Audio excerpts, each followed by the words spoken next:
نحمده ونصلي على رسوله الكريم اما بعد اعوذ باللہ من الشیطان الرجیم بسم اللہ الرحمن الرحیم۔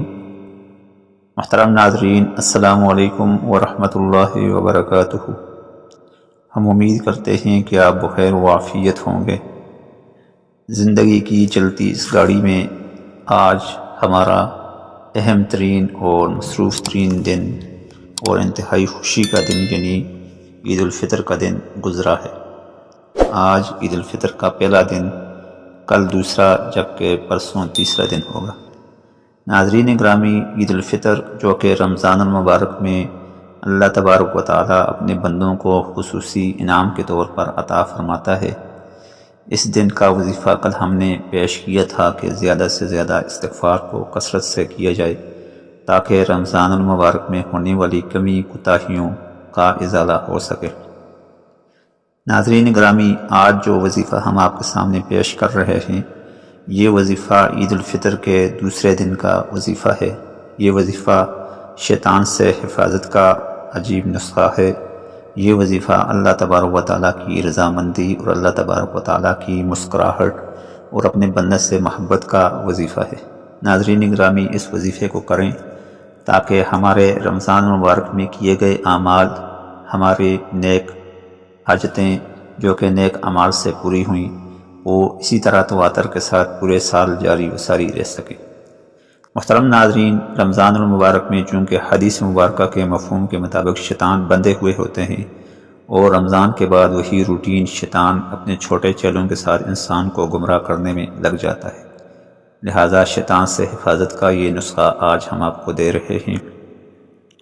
یہ وظیفہ حضرت شعبی رحمہ اللہ تعالیٰ سے منقول ہے۔ وہ کہتے ہیں کہ حضرت عبداللہ ابن مسعود رضی اللہ تعالیٰ عنہ نے فرمایا، جو شخص رات کو کسی گھر میں سورہ بقرہ کی 10 آیتیں پڑھے گا، اس گھر میں صبح تک کوئی شیطان داخل نہیں ہوگا۔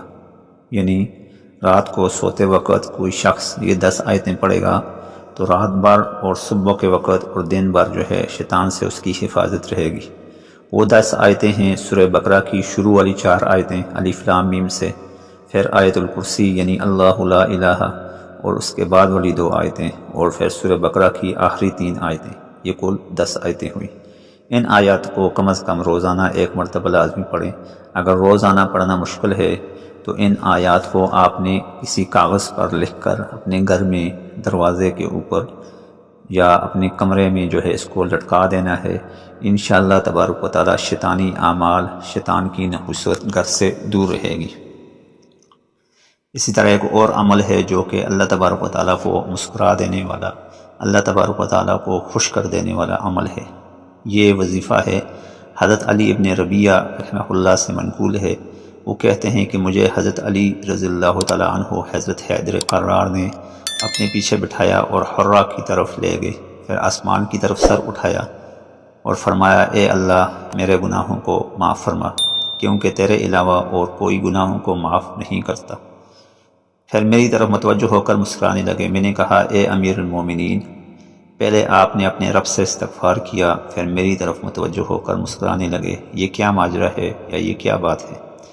تو حضرت علی رحمہ اللہ نے، حضرت علی کرم اللہ وجہہ حیدر قرار رضی اللہ تعالیٰ عنہ امیر المومنین نے فرمایا، حضور اکرم صلی اللہ علیہ وسلم نے ایک دن مجھے اپنے پیچھے بٹھایا، پھر مجھے حرہ کی طرف لے گئے تھے، پھر آسمان کی طرف سر اٹھا کر فرمایا، اے اللہ میرے گناہوں کو معاف فرما، کیونکہ تیرے علاوہ اور کوئی گناہوں کو معاف نہیں کرتا۔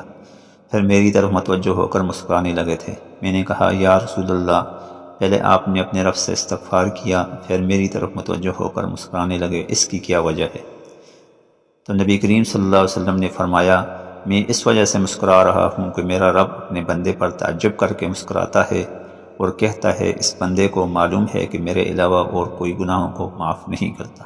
محترم ناظرین، اس روایت کو حیات صحابہ کی جلد نمبر 3 صفحہ نمبر 350 پر ذکر کیا گیا ہے۔ اسی طرح کی بہترین روایات کے لیے آپ اس کتاب کو جو ہے بیک کر سکتے ہیں۔ اس کتاب میں اور بہت سی روایات اور احادیث مبارکہ دیکھ سکتے ہیں۔